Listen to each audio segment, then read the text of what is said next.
Assalamualaikum warahmatullahi wabarakatuh. Perkenalkan kami dari kelompok 2 yang beranggotakan Dede Didin, saya sendiri, Iid Muijawaludin, Deni Ahmad Gojali, Cika Anissa, dan Indah Latifatunisa.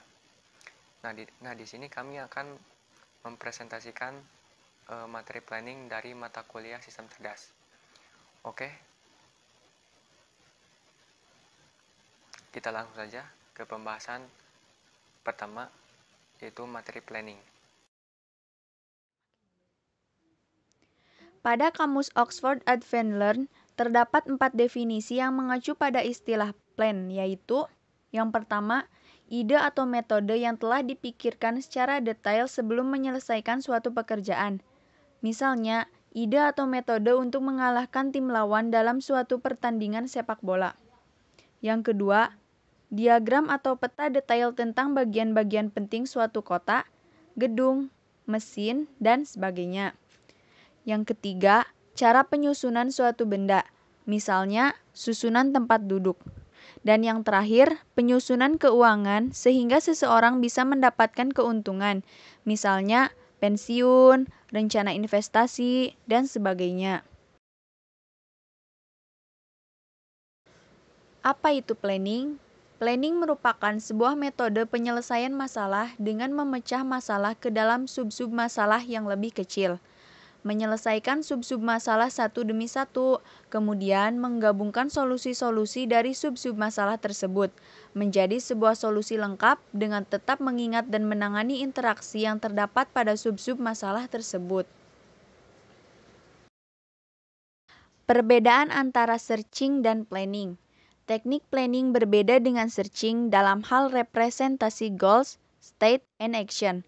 Juga berbeda dalam representasi dan pembangunan urutan-urutan action. Planning berusaha mengatasi kesulitan-kesulitan yang dialami oleh searching dalam hal waktu, proses, dan kebutuhan memori.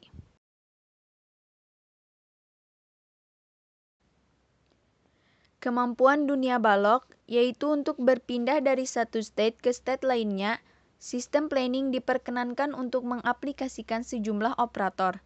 Suatu sistem planning pada umumnya perlu untuk memiliki kemampuan sebagai berikut. Yang pertama, memilih operator. Yang kedua, mengaplikasikan operator. Yang ketiga, mendeteksi ketika solusi telah tercapai. Yang keempat, mendeteksi jalan-jalan buntu. Dan yang terakhir, mendeteksi ketika solusi yang hampir benar telah tercapai dan melakukan teknik khusus untuk membuat solusi tersebut menjadi benar. Untuk menghindari pencatatan kondisi keseluruhan di setiap titik persimpangan atau node dalam pencarian solusi, pengaplikasian operator memerlukan 3 daftar predikat untuk mendeskripsikan perubahan kondisi. Nah, ini tuh disebut daftar PAD, yaitu yang pertama, precondition, yaitu predikat-predikat yang harus bernilai benar sebelum pengaplikasian operator. Yang kedua, add, yaitu predikat-predikat yang bernilai benar setelah pengaplikasian suatu operator. Dan yang ketiga, delete, adalah predikat-predikat yang bernilai salah setelah pengaplikasian suatu operator.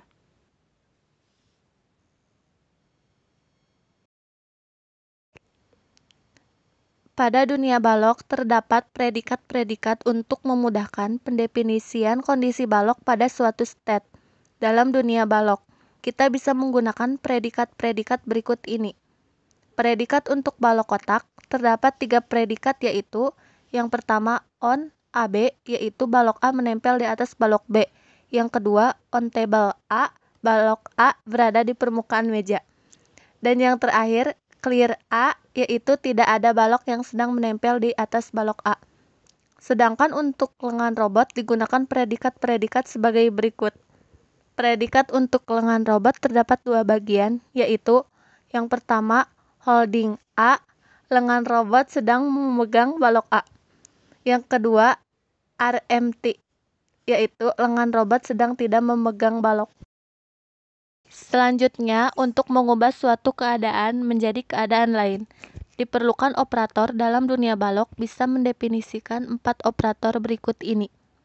Merupakan keempat operator beserta hal yang harus dilakukan yaitu yang pertama, stack, A, B, yaitu meletakkan balok A di atas balok B. Yang kedua, unstack A, B, yaitu mengangkat balok A yang menempel di atas balok B. Yang ketiga, pick up A, yaitu mengangkat balok A dari permukaan meja. Dan yang terakhir, put down A, yaitu meletakkan balok A di permukaan meja.